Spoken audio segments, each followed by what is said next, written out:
The entire room seemed to hold its breath when the door opened. In walked a young man who didn't look like the usual high-roller clients Jason was used to dealing with. No sharp suit. No gold cufflinks or Rolex watches. Just a simple hoodie, jeans, and sneakers. But as the young man walked toward the row of million-dollar cars, Jason felt a chill run down his spine. Little did he know this would be the moment that would make him question everything he knew about money, power, and what truly makes a man wealthy. What happened next would leave Jason and everyone in the showroom utterly speechless.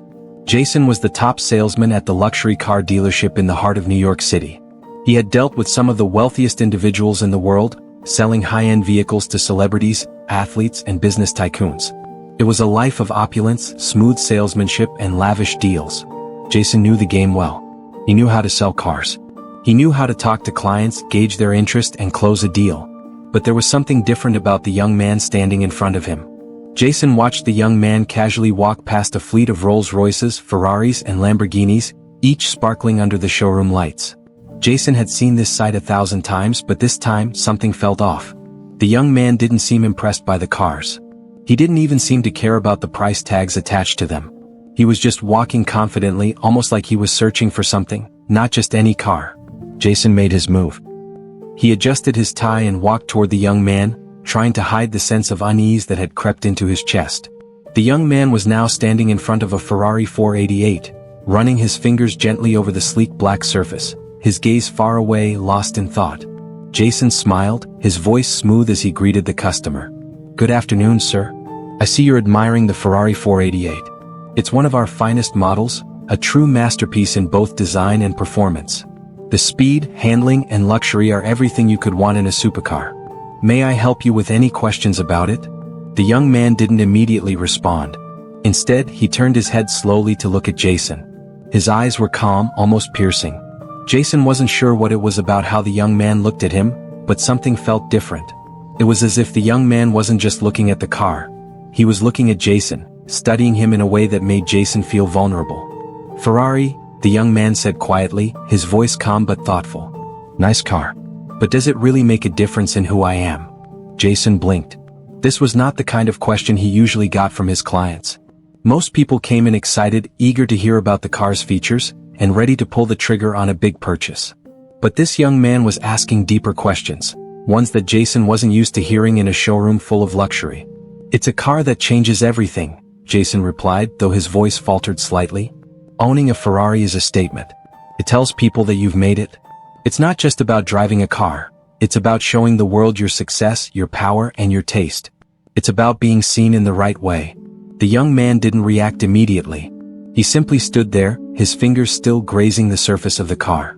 Then, without turning to Jason, he asked again. "So, it's about how people see me? Not about what I actually need or want, but about the image I project?" Jason swallowed, unsure of how to respond. He had always believed that cars like this were about prestige, about the way they made people feel.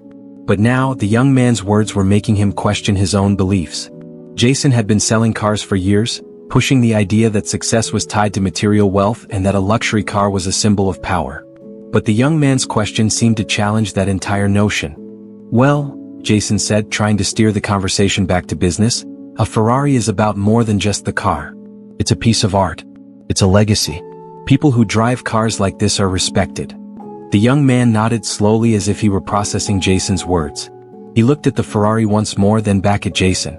"So, do you think people respect you for the car you drive, Jason?" Jason felt a twinge of discomfort. He had never been asked something like this before. He had always prided himself on his success, on the fact that he was good at his job, on the fact that he could sell cars like no one else. But now the young man's question made him pause.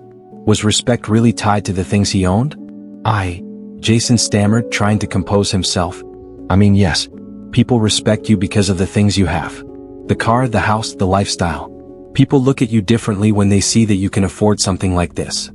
The young man looked at Jason for a long moment, his eyes still calm. Then he spoke again, and his words hit Jason like a punch to the gut. "Do you think that's enough? To be respected for what you have instead of who you are?" Jason didn't know how to answer.